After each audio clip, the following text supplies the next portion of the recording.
Pada kesempatan kali ini, saya akan mencoba menyampaikan materi mengenai PPh Pasal 22, pembelian oleh bendahara pemerintah.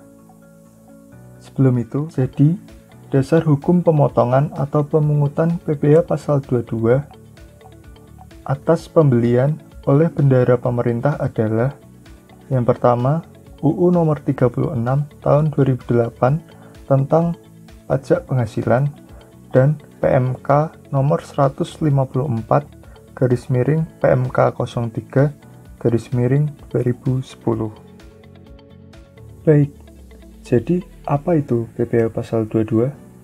PPh Pasal 22 adalah bentuk pemotongan atau pemungutan terkait kegiatan perdagangan barang. Nah, jika pembeli barang dari kegiatan perdagangan adalah badan atau instansi pemerintah, maka bendahara pemerintah wajib memungut PPh Pasal 22 atas transaksi tersebut. Hal ini sesuai dengan UU PPh Pasal 22 Ayat 1, di mana disebutkan salah satu pemotong atau pemungut yang ditunjuk adalah: yang pertama, bendahara APBN, kedua, bendahara APBD, dan ketiga, bendahara desa. Sedangkan pihak yang dipotong atau dipungut adalah rekanan pemerintah. Selanjutnya, tarif PPh Pasal 22 atas pembelian oleh bendahara pemerintah yang ditetapkan adalah sebesar 1,5% dari harga beli. Di sini harga beli tidak termasuk dengan pajak pertambahan nilainya, dan saat terutangnya adalah saat pembayaran. Sekarang muncul pertanyaan, apakah semua pembelian yang dilakukan oleh pemerintah akan dikenakan PPh Pasal 22? Jawabannya adalah tidak. Berikut ini adalah transaksi yang dikecualikan. Pertama, pembelian dengan jumlah pembayaran paling banyak 2 juta rupiah dan bukan pembayaran yang terpecah-pecah.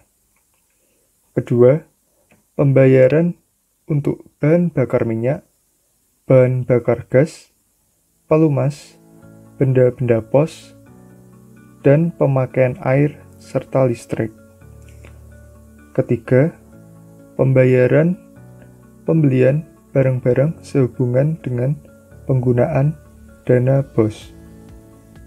Keempat, pembayaran atas penyerahan sehubungan dengan pelaksanaan proyek pemerintah yang dibiayai dengan dana hibah luar negeri. Dan yang terakhir, pembelian minyak bumi, gas, dan produk sampingan lainnya dari kegiatan usaha hulu migas yang dilakukan oleh kontraktor atau kantor pusat kontraktor yang memiliki kontrak kerjasama. Nah, di sini adalah produk-produk yang dilakukan di Indonesia. Selanjutnya terdapat ketentuan mengenai penyetoran. Penyetoran dilakukan menggunakan SSP yang dibuat oleh dan atas nama rekanan.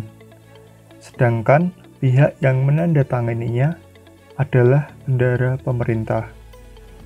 Nah, karena tidak ada dibuatnya bukti pemungutan, maka SSP ini juga berfungsi sebagai bukti pemungutan pajak tersebut.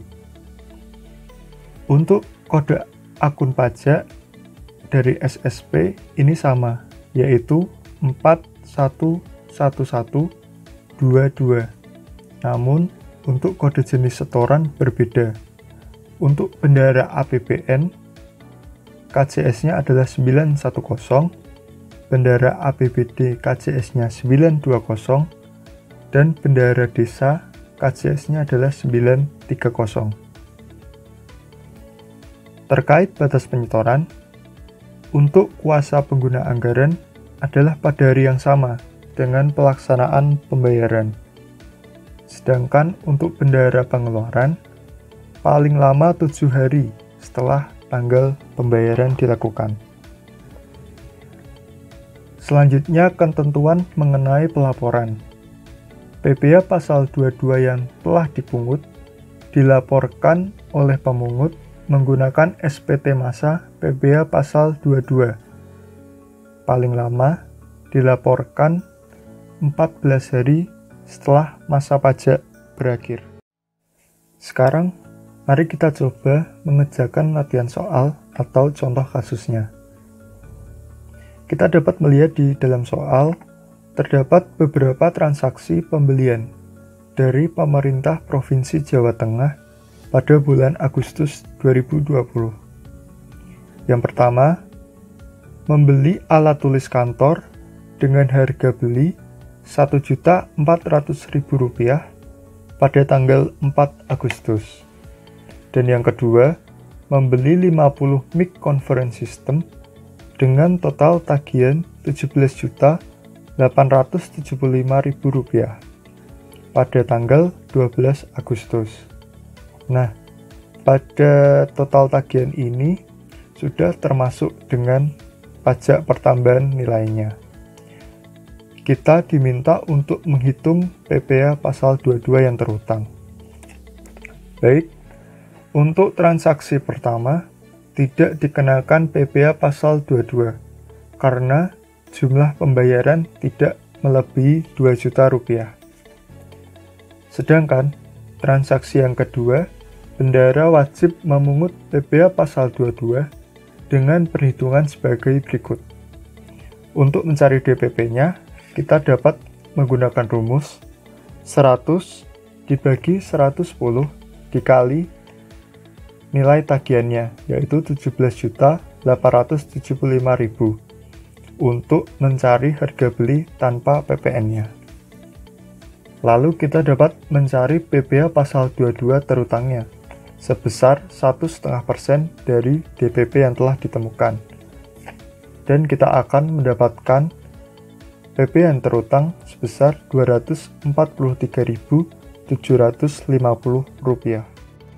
Selanjutnya, PPh pasal 22 yang terhutang dapat kita setorkan menggunakan SSP dengan cara yang pertama, isi identitas atas nama rekanan pemerintah. Kemudian, kita isikan KAP dan KJS-nya. Untuk KAP, kita isi 411122 dan untuk KJS kita isi 920 karena menggunakan dana APBD. Ketiga, jangan lupa memberi tanda silang pada masa pajak dan mengisi tahun pajaknya. Keempat, kita mengisi jumlah PPh pasal 22 yang telah kita setorkan. Dan yang terakhir, kita isi tanggal setor, tanda tangan, dan cap pemotong atau pemungut. Untuk tanggal setornya, kita harus perhatikan supaya tidak melebihi batas waktu setornya. Nah, data dalam SSP yang telah kita buat tadi dapat kita masukkan ke dalam daftar SSP PPh pasal 22. Yang pertama, kita isi masa dan tahun pajaknya. Kemudian, isi data PPh pasal 22 yang telah kita setorkan berdasarkan SSP. Terakhir, kita isi tanggal pelaporan, NPWP, nama, tanda tangan, dan cap pemotong atau pemungut. Selanjutnya, kita dapat laporkan pada SPT masa PPh pasal 22. Langkah pertama, isi keterangan apakah ini merupakan SPT normal atau SPT pembetulan. Kemudian isi masa dan tahun pajaknya. Kedua, isi identitas pemotong atau pemungut pada bagian A secara lengkap. Dan ketiga, isi bagian B dengan data PPh terhutangnya. Dalam hal ini, kita isikan pada nomor 3 untuk pembelian barang oleh bendahara pemerintah. Selanjutnya, kita dapat mengisi data dokumen yang kita lampirkan pada bagian C. Kemudian, terakhir mengisi nama, NPWP, tanda tangan, dan cap pemotong atau pemungut. Sekian pemaparan materi dari saya, semoga bermanfaat dan dapat membantu. Terima kasih.